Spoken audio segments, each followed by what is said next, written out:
Hello everybody and welcome back, and right now I will show you the blind SQL injection. So you also have it under the vulnerable web application directory, so you just log in right here where we were in the previous tutorials and just go onto the SQL injection blind. Now you will see the same output, or not the same output, it is basically the same version as the visible SQL injection. Just right here, if you type the apostrophe, for example, it won't print out the error, which makes it blind, so we do not really know if it is vulnerable or not at all. As we can see in the previous one, once we type the apostrophe and submitted, it gave us the error in SQL syntax. But if you type right here, if you type 2 and then 2 apostrophes, you can see that it actually gave the output for the second user, which basically means that injecting is possible. It didn't give us an error about syntax or anything, it just gave us the output for the second user. Now, what does this mean? It basically means if we type here the same command as we used in the previous one, so we, for example, use the user under the ID of 1, and then we type here and 1 equals 1, and we submit that, we will get the user under ID 1. But if we type 1 and 1 equals 2, wait, I forgot the apostrophe, it won't give us any output. Now, we can conclude from this that the correct statement will give us output, while the wrong statement or not true statement will not give us any output. So we know that 1 equals 1, and when we type that, we notice that we got the output for the user under the ID number 1, and when we type the 1 equals 2, we got nothing as the output, which means that the statement is not correct. So we can conclude that we can only know if answer is correct or not. So all our queries that we will be using from now on need to be constructed so that you receive a yes or no answer. Now, what does that mean? That means that the only way that we can, for example, do the first step, which is discovering the name of the database, is by brute forcing every character. Now, if you type here, since we already know the name of our database, we did it in the previous. Oops, pardon me. What am I doing right here? Wait, was I all the time on the normal SQL? Let me just check it right here. So we get that right here, and then if we try this one, we get no output. But what about this one? We should get something. Oh yes, it's right here. So you can see that the SQL, let me just go to the blind one. You can see, let's just type once again and 1 equals 2. You can see the SQL query in the link itself.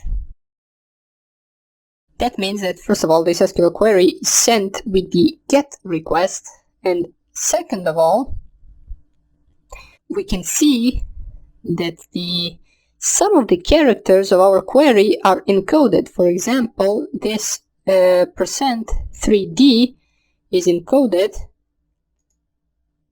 Well, basically that is the only thing that's encoded, but it doesn't matter. What I was saying is that you basically need to brute force every character in order to find out whether, for example, the first step, which is the name of the database. And as I said, if we type here and database function, which gives the name of the database, as we saw in the previous video, and we type here dvwa. Now, we know that the database name really is dvwa, so this will be a true statement, and we will get the ID, the user under the ID 1, since this is a true statement. But if we type here a false statement, So we use the same here, but we misspell one letter, so DVWW, and click here on submit. You will notice that we actually don't get any output, which means this is not a true statement. So the first one will give answer since DVWA is correct, and the second one won't print out anything, so it's not correct answer. Now we can carry on with this method in order to find out the further things. So what you would do is basically you would type here the same command right here, and let's say you don't know what the name of the database is, you would just basically type here any letter. So let's say it's D, or let's say it's actually G, and then you go to the burp suite, you turn intercept on, and then you submit this.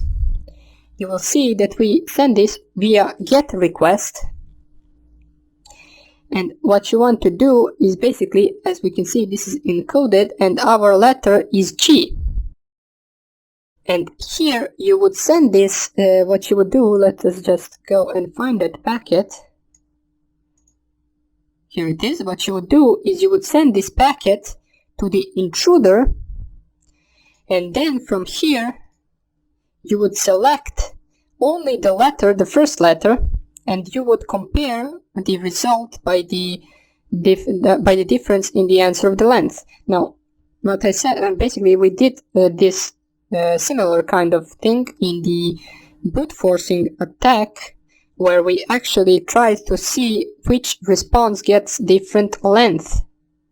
So the same method applies right here, and once you discover which letter gives different length of a response, you would know that that letter is the first letter of the database name. Now, also what you would need, first you would clear all of this, then you would select only the letter which is here in the link, and then you would brute force that letter with all of the letters from the alphabet. So you would have to create a password list, which is basically only A, B, C, D, E, F, G, and supply it in the payload section right here. Wait, let me open burp suite.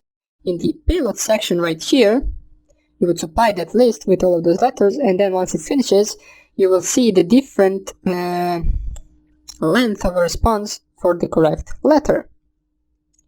Now, once you find first letter, you will do that for the second letter, and for the third letter, and for the fourth letter, and finally you would find out that the DVWA is the correct, basically the correct name for the database. And then you would proceed on with the tables, and then the columns, and then the user, and all of that stuff that we covered previously. So that's why this would take a lot longer than the previous video, so I will not be doing it. There's no really point in sitting here 2 hours just to do the same thing as in the previous video. So basically it is the method where you brute force every letter, and then you find out the correct name. The principle and the commands are all the same as in the previous video. So that's about it for the blind SQL injection. We won't be really doing it since there's no time to waste. We need to cover more things, such as the SQLmap. Now, what is the SQLmap? So let me just close all of the things. Wait, I did not want to save it. So let me just click here on X and click here No. So what SQLmap is it is basically the program or the tool that comes pre-installed in Kali Linux, and it is used since it automates the process of SQL injections. So all of the stuff that we did manually in the previous lesson and the lesson before that, we can do automatically by this tool. That's why it's easy to use, and you basically don't need to know anything about the SQL language or any type of queries in order to do this. You only need to provide a link, the level of inspection, the risk, and some other options, and it will run on its own. So as I said, it comes pre-installed in the Kali Linux, so just type here SQLmap and it will print out your available options.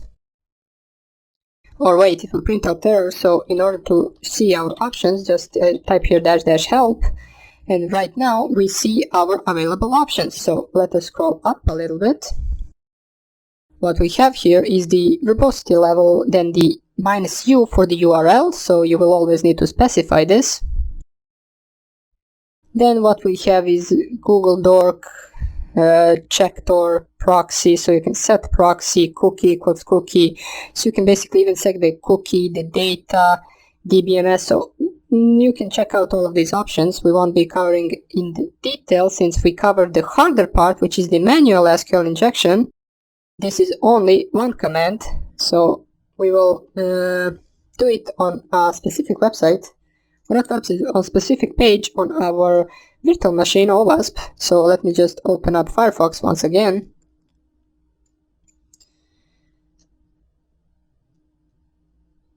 So go onto your OWASP virtual machine, 192.168.1.6, I believe, and go right here on the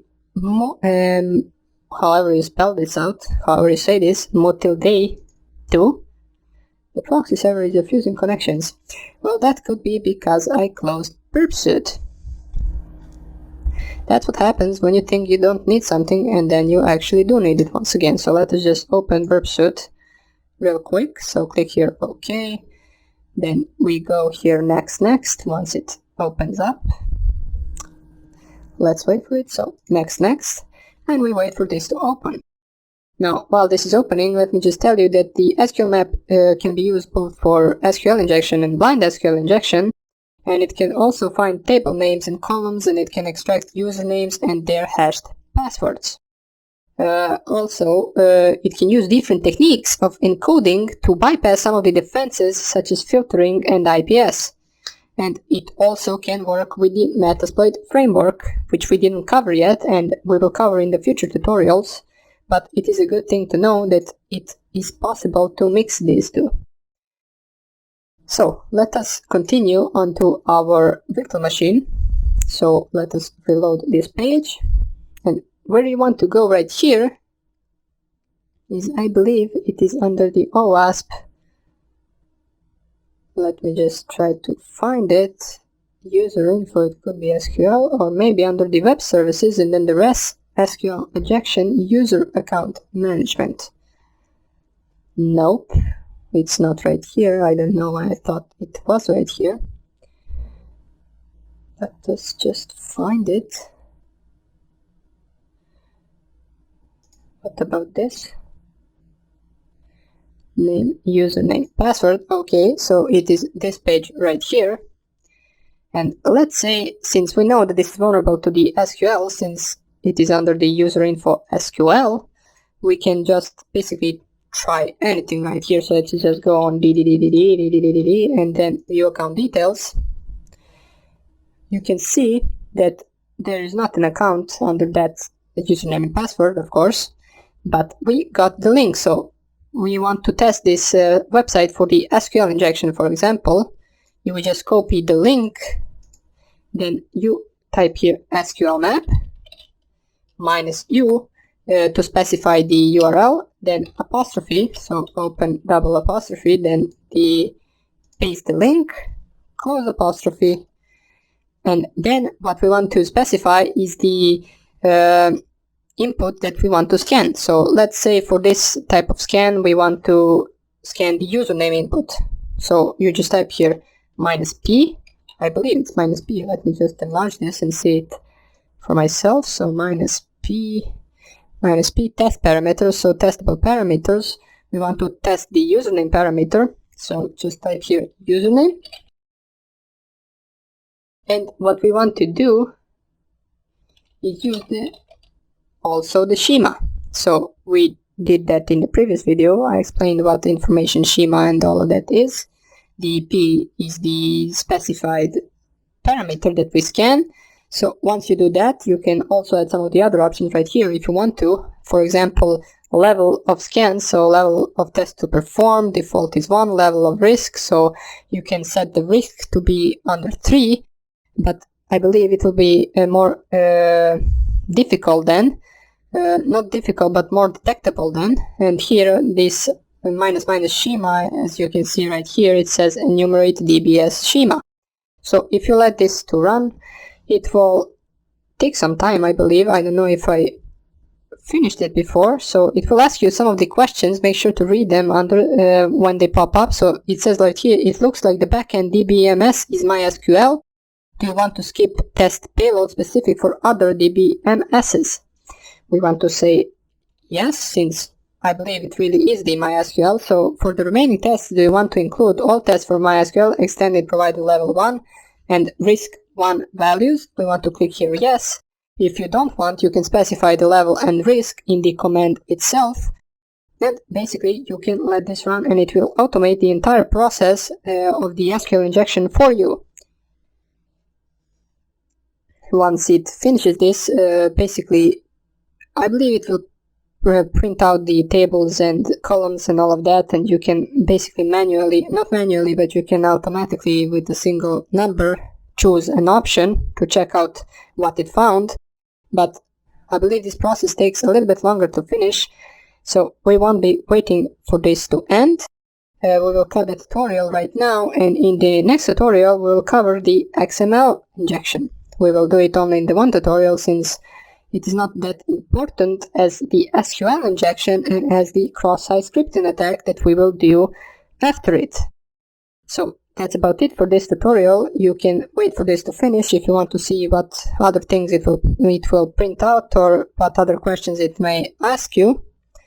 And until then, I hope you're having a great day, and I'll see you in the next lecture. Bye.